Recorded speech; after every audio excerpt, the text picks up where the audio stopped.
Добар ден. 10 часот и 20 минути редовен термин за почеток на визита на Канал 5, во која ни гостуваат најдобрите доктори со кои разговараме на најразлични теми од областа на здравството. Се со цел да ја подигнеме свеста кај граѓаните за редовни прегледи и контроли, преземање превентивни мерки и се разбира прифаќање на здравите навики на живење за да го подобриме и унапредиме сопственото здравје. И денеска, барем за момент, оставете ги настрана домашните обврски и посветете 40 на минути за вас и за вашето здравје со денешната визита. Во неа денеска зборуваме за мозочниот удар. Кои се факторите на ризик за настанување на мозочен удар? Кои се знаците, симптомите кои можеме да ги препознаеме? Можеме ли да влијаеме на одредени фактори кои го предизвикуваат мозочниот удар и ред други прашања на кои што одговорот ќе го дознаете денеска во визита од нашиот гостин доктор, но претходно прилогот во кој ви ги даваме главните насоки за темата која што во моментов ја најавуваме. Се зголемува бројот на пациенти со мозочен удар. Во Скопје на 600.000 жители има меѓу 10 и 15 мозочни удари дневно, што е голема бројка.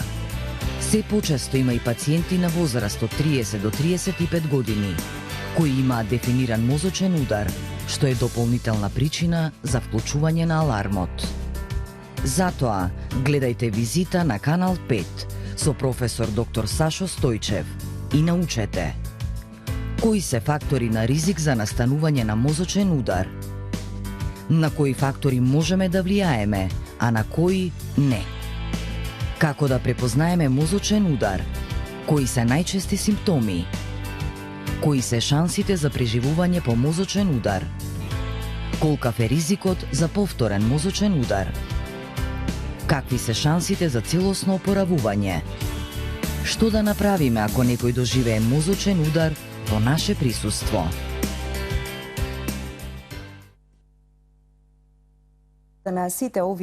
Одговорот на сите овие прашања денеска ќе го слушнеме од нашиот гостин, професор доктор Сашо Стојчев, директор на Градска општа болница 8 септември и шеф на катедрата за неврологија. Добар ден и добре дојдовте. Добар ден. Ги слушнавме прашањата, ќе се обидеме барем во овие 40 на минути да дадеме одговор на повеќето од нив, меѓутоа и одговор на прашањата на нашите гледачи кои што ќе се вклучат во емисијата. За почеток, кои се факторите на ризик кои доведуваат до мозочен удар? Факторите на ризик се многу бројни.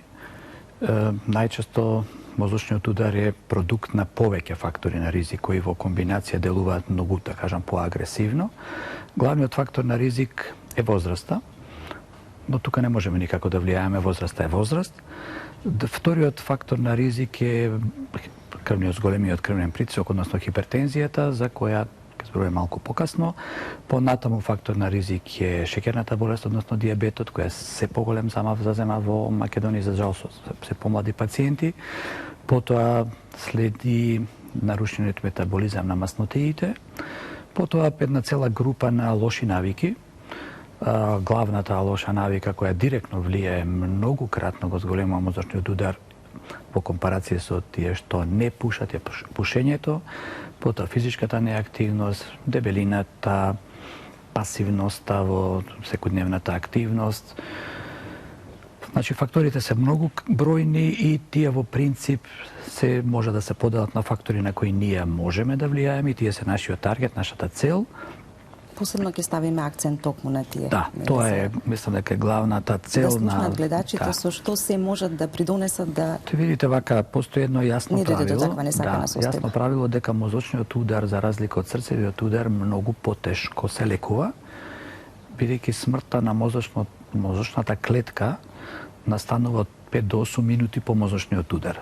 Смртта на срцевиот мускул, односно регијата која е зафатена со стопирана, спречена циркулација, настапува после 4, 6, па и 8 часа, така да временскиот тераписки прозор е многу пократок во кај мозочниот удар и токму затоа многу мора да се води сметка за превенцијата. За факторите на кои ние можеме да влијаеме, вреди да се зборува многу повеќе отколку да зборуваме за начинот на лекување, за тоа сигурно ќе кажеме нешто. Значи ние не можеме да влијаеме на возраста, не можеме да влијаеме на полот, не можеме да влијаеме на расата, не можеме да влијаеме на генетскиот фактор кој го носи секој од нас е различен, но можеме да влијаеме на овие модифицирачки фактори на ризик, меѓу кои е најважна хипертензијата, односно зголемениот крвен притисок, и веднаш да разјасниме и за одреден број на доктори, сметам дека секојдневно се помали, дека максималната вредност на крвниот притисок независно од возраста е 140/90. Значи секоја бројка која е над овие бројки мора да се третира или третирањето е недоволно и тоа треба да се потенцира, да се воведе ако треба и втори, трет лек антихипертензив за да дојдеме до некакви пониски вредности. Тоа зборувам за луѓе кои се здрави. А таргетите, односно целите се пониски кај луѓе кои веќе доживеале срцев или мозочен удар, за кој што ќе зборуваме денес малку повеќе. Диабетот, како што кажав, има епидемиски размери затоа што се внесуваат многу масни храни, многу јагнено-хидрати, многу шекери, и тоа е една одредена провокација и кај младата популација која диабетот обично оди заедно со дебелината, како еден од факторите која следи дебелината, и тука мора да се влие, значи навремено откривање на шекерот и редовно лекување и контролирање, и доколку се покаже дека има контролирање и лекување. Иако двојбени се ставовите дека ние можеме да влијаеме и тоа е еден модифицирачки, но од друга страна стои дека и е немодифицирачки фактор на ризик на кој што ние детално, комплетно не можеме да влијаеме, бидејќи не е само гликемијата таа која ќе ја контролираме и можеме со таблет или инсулин, туку има и повеќе фактори кои денешната медицина не може комплетно да ги анулира и контролира како фактори на ризик. Потоа треба да бидеме свесни дека со начинот на исхрана, седењето и нетрошењето на доволен број, внесување на преголем број на калории е нарушен и метаболизмот на мастите, особено мастите ги делиме на корисни и штетни, особено е битно нивото на да не биде високо на овие штетните масти и индексот споредбата на штетните и корисните да се запази над 1,5 во однос на... Да, веќе можеме да ги повикаме и да ги поканиме нашите гледачи да се вклучат во денешната визита. 30 91 557, веќе можеби не морам ни да го повторувам бројот, бидејќи многу добро и го знаете. Добар ден, повелете кој ни се јавува. Добар ден, поздрав до емисијата, ваша редовна гледачка. Ви благодариме. Прашање на професорот. Так, повелете. Јас имам повишен крвен притисок, а сум и болна од Паркинсова болест. Па терапијата што примам за Паркинсова знае да ми го свимне притисокот. Дали треба да ги пијам таблетите за притисок редовно или кога ми е низок притисокот треба да стагнирам? Ви благодариме за јавувањето. Ние како посебна тема утре веќе со професор доктор Шиколе ќе обработуваме за високиот крвен притисок, но можеме ли барем краток кус одговор на гледачите? Крвниот притисок како фактор на ризик мора да се третира и е единствено исправно да лековите дадени за притисок треба се земат континуирано. Пациентите не секогаш така радо ги прифаќаат затоа што навикнати се на некој повисок крвен притисок, кога треба да ги доведете во еден нормален крвен притисок до 130, 140, со 80, 90, тешко го прифаќаат затоа што имаат одредени тегоби, вртоглавици. Едно е јасно дека во летниот период и во зимскиот период терапијата не е иста. Во летниот период поради топлината, проширувањето на крвните садови, губиток на течности преку потење, нели? Најчесто се случува да се треба да се смали терапијата за крвниот притисок, во некои случаи дури и да се исклучи.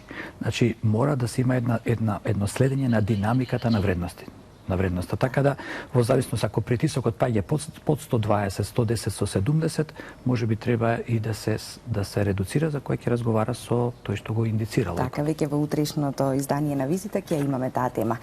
Добар ден, повторно имаме некого на линија. Ало, добар ден. Добар ден. Поздрав до вас и до докторот и сакам да го прашам. Јас сум жена повозрастна. И сакам да го прашам, имам 140, некад 150 притисок са 90, дали е големо, и имам шекер 7,7.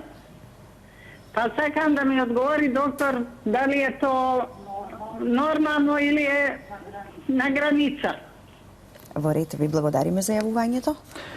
Не е нормално.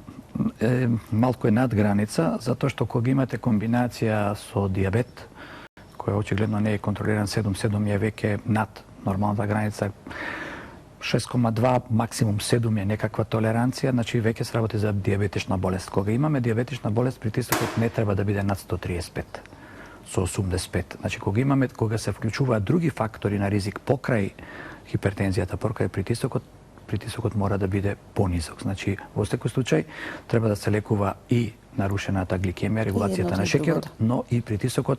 Ако е терапијата со еден лек, треба да се зголеми дозата, ако тоа не помага да се внесе и втор лек, за да притисокот конкретно кај пациентката биде некаде во граници до кај 130 со 85. Така.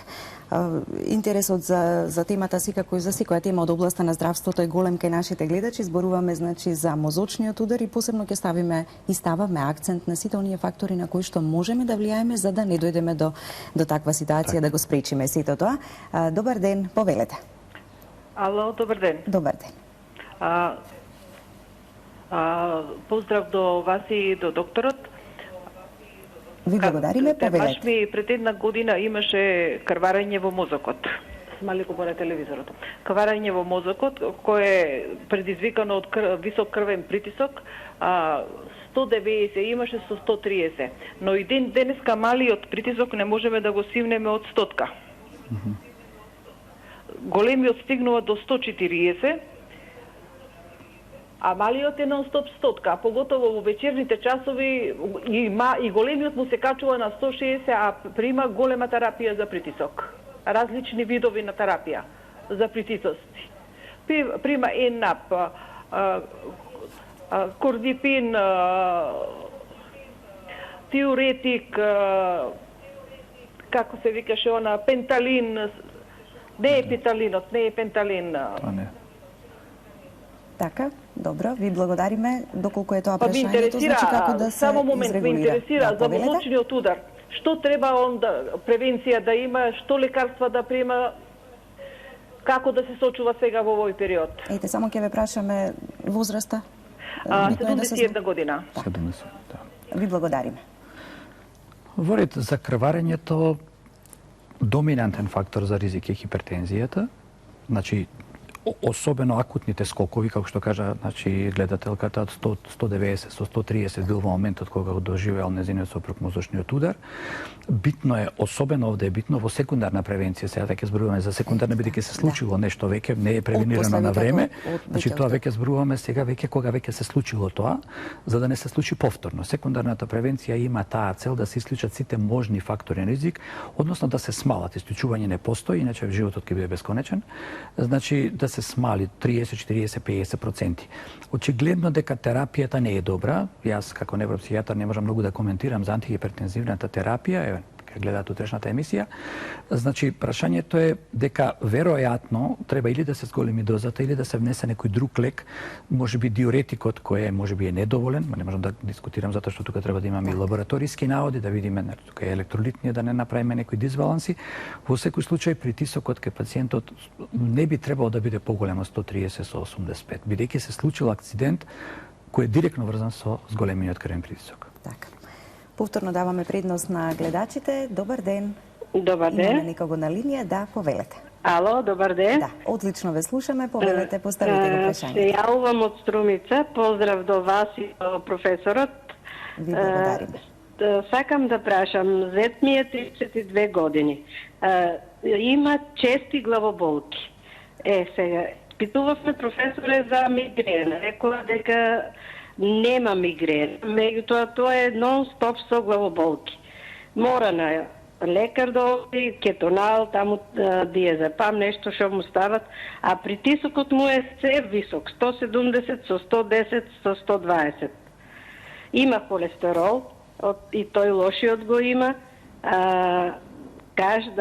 Дали има нешто врска тоа со... Не знам како да... Објасните ми што е тоа. Добро, ви благодариме. Повторно истите значи, работи секогаш тегобите се тие, знаете како, има едно мислење кое е неточно, дека крвниот притисок предизвикува главоболка. тој може во екстремни ситуации, особено кога ќе дојде да може до крвавење, да предизвика силна, интензивна локална главоболка до губиток на свест, нели? Со сите други приднужни знаци, повраќање, гадење и така. Но овдека може би да е и обратно е најчесто, каде што честата главоболка, која е секако неиспитана и недокажана, предизвикува покачување на крвниот притисок. Значи, таа е причината за крвниот притисок. Значи, ако се лекува крвниот притисок, многу нема да се постигне, треба да се види од кој тип на главоболка е. Не сите главоболки може да се најде начин да се третираат, но не знам, треба да се дојде, да се направат испитувања, треба да се направи електроенцефалографија, треба да се направи компјутер, ако компјутерот нешто покаже и магнетна резонанца и има различни комбинации на лекови, со кои сметам дека доколку ја смириме главоболката, која е секојдневна и честа и со кетоналот само 2-3 сата ја смирувате, мислам дека на тој начин ќе успееме да го смалиме крвниот притисок и да го смалиме ризикот за мозочен удар. Так. Добар ден. Добар ден. Повелете. Поздрав до емисијата, јас сум ваша редовна гледачка. Ви благодариме. Многу ме трогна ова емисија, да кажам, бидејќи јас имам преживеано мозочен и срчев удар 5 јануар во 2002 година. Десната страна ми беше фатена, само јас бев упорна и така да сега се чувствам добро, не подобро. Само имам не мали, него поголеми проблеми од десната страна, главоболки неиздржливи, затоа што тромбот ми е измеѓу малиот и големиот мозок. Тоа доктор и кога ме снимаа таа година 2002, ми кажа колку шкорчот тибрид, меѓутоа ми прави проблеми, а поготово кога се менува времето, тоа неиздржливи болки имам во главата. Снимена ми е 2 пати, никој ништо не ми дава за ублажување на болките. Би го замолила докторот за главоболките, што можам да пијам јас? Ви благодариме за јавувањето. Интересно, се случува често да имаме комбинации на срчев и мозочен удар, затоа што причината е иста. Оболување од сите овие фактори за кои зборувавме на крвните садови, че причината е потполно иста и затоа Америка имаат American Heart and Brain Association, значи имаат срцево-мозочна асоциација, нели? Stroke, кај што веќе се зборува за мозочниот удар, бидејќи иста е причината. Јас не знам точно за кое место и за која локација се работи, секако дека една од последиците од мозочен удар може да биде и хронична главоболка која практично тешко се лекува, се даваат одредени аналгетици, но постојат и други, се даваат одредени антиепилептични средства, други лекови алтернативни, но за тоа треба да се направи едно подетално испитување, да се види повторно, да ги видиме и другите фактори на ризик, дали се надам притисокот е стабилен, дали има уште нешто друго.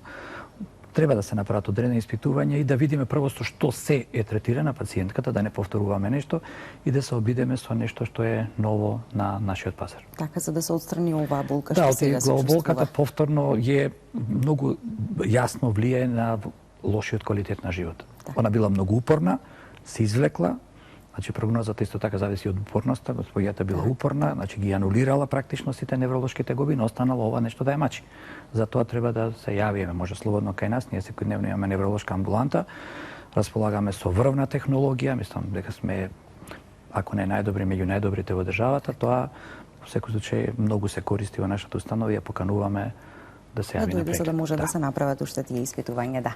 Повторно имаме гледач на линија, интересот е навистина голем и за оваа тема, како впрочем и за сите изминати теми кои што ги имавме во овие неколку дена откако веќе ја почнавме и стартувавме со визита.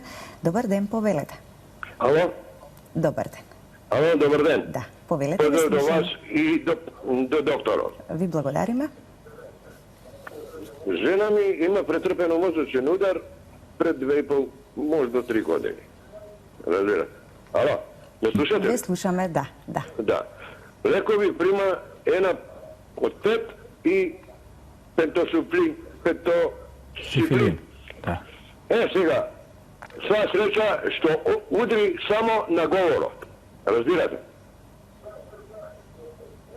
Да. Тешко може да искажува некои зборови. Има ли лек на тоа? Ви благодариме за јавувањето. Тоа се последиците. Вака, интересно, значи некој индивидуално, нели, кај секого зависи како ќе биде зависи од да кажем условно среќата или несреќата каде ќе се погоди мозочниот удар, иако зоната во овој конкретен случај е релативно мала, значи нема одземаност на страната, обично тоа се случаи кои се во левата мозочна хемисфера која е доминантна кај деснаците кои се 80-85%, се работи веројатно за моторна. Во почетокот било сигурно афазија, неможност да зборува, а потоа една дисфазија, значи колку што може да го разберам гледачот, пациентката комплетно разбира што и се кажува, знае што треба да каже, но не може тоа да го изговори. Проблемот со тоа е многократно е голем. Не знам сега дали е применувана рехабилитација, логопедска рехабилитација е потребна, што се вели од првата недела па понатаму, за да повторно се креира учењето на одредени зборови во други паралелни до таа зона уништена зони, за да може да се прифати. И она што важи кај сите мозочни удари, рехабилитацијата обично што ќе се постигне првата година, максимум година и пол, тоа е тоа. Така да одговорот е неоптимистички дека нешто многу ќе се подобри. Битно е да се вежба, ако не е вежбано со логопед, да се со тоа отпочне. Така. Да не се остава, да се продолжи. Надежта секогаш е... Да, апсолутно надежта стои со практика. Така. Да, имаме уште неколку гледачи кои што очекуваат да ги вклучиме во емисијата. Добар ден, повелете. Добар ден. Јас сум млад човек, значи од Скопје сум, 29 години имам. Ми се дешава притисокот да ми дојде поготово летен период, 160, 120, и најчесто кога сум надвор на сонце ми се слушува и паѓам и безсознавени сум. И значи пола минута се освестувам и не можам да се снајдам да се наоѓам. Добро. Што да се прави понатаму? Одам на испитување, значи ми вика бубрезите ги испитував. Ми снимаа мозок, ништо немам. На срцето ништо немам. А ова мене ми е више 4 години и го имам проблемот, значи поготово во летен период. И не можам да дишам, значи кога е многу топло, ако не сум под клима, не можам да дишам. Ви благодариме за јавувањето и верувам внимателно ќе го слушне одговорот. Нашиот гледач. Вака, значи, веќе кај млад човек, тој е 29 годишен, значи, веќе е пациент кој има таков притисок 120, 160, 120 и тој е... Сега тој се уште може да компензира, значи се уште тој авторегулацијскиот систем на крвните садови функционира, значи се уште не се атеросклеротски изменети, а веќе има сигурно одредени измени, тука мора прво да се третира крвниот притисок, првниот притисок мора да се третира. Сега овие губитоци на свест во летниот период, дали се работи за некаква одредена дехидратација, верувам дека кај пациентот е направено ЕЕГ, да се види дали е можеби некаква алтернатива на епилептична болест која е провоцирана од жештина, нели, од една хиперсензитивност на мозочното ткиво. Јас се надевам дека ние некаде во септември ќе го добиеме и првиот Holter EEG кај нас, што е апарат кој може да се инсталира кај пациентот со 24 часовно или 48 часовно носење на апаратот, следење на мозочната функција, ние за тоа зборуваме, особено е кај пациентот во летниот период, да видиме дали неговото паѓање е врзано со нарушување на работата на брановите на мозокот или е некаква колапсна состојба која може да биде исто така предизвикана од срце. Значи, добро кажа пациентот дека се испитани бубрезите и најверојатно не се работи за бубрежно условена хипертензија од зголемен крвен притисок. Нешто друго, во секој случај веројатно е некаква генетска оптеретеност, но 120, 160 со 120 е апсолутно неприфатливо за ниедна возраст. За ниедна, како што споменавте точно. Тоа е главниот. Да. Имаме време да вклучиме само уште еден гледач, па потоа никако да го заокружиме разговорот со советите и препораките од докторот до сите гледачи. Повелете, добар ден. Ало, добар ден. Во програма сте, да, повелете. Поздрав до вас, поздрав до професорот. Ви благодариме. Имам вака едно прашање. Бидејќи сега се работи за мозочен удар, добро, ама меѓутоа сето тоа е поврзано со, речеме, со крвниот притисок. Имам ја еден проблем кој што се јавува со откуцајот на срцето од 44 па до 50. А бидејќи пијам различни декоран и пијам пренеса. И никако да го подобрам покучањето откуцајот на срце, да го направам нормално да дојде, да речеме, до 80, колку е тоа границата на на куцањето на срце. Така, ви благодариме за јавувањето. Доколку и утре успеете да се јавите, можете повторно бидејќи ќе зборуваме конкретно и за високиот крвен притисок. Еве, накратко, што би можеле да одговорите? Има една брадикардија условно, значи успорена работа на срцето која е под 60, се века брадикардија. За брадикардијата има повеќе фактори.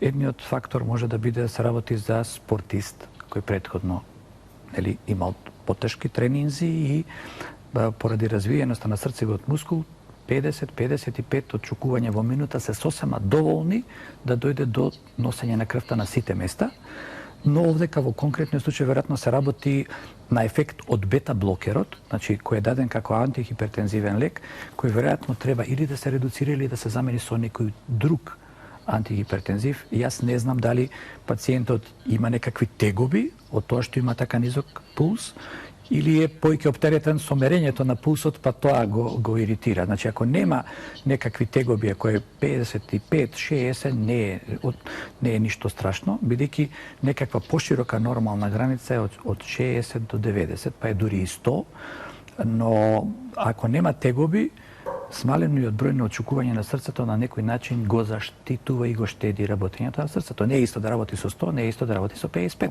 Да, така. Бидејќи времето и толку ни дозволува, останува само уште да ги упатиме препораките, советите до нашите гледачи, што да направиме доколку се најдеме во ситуација некој во наша близина да доживее мозочен удар.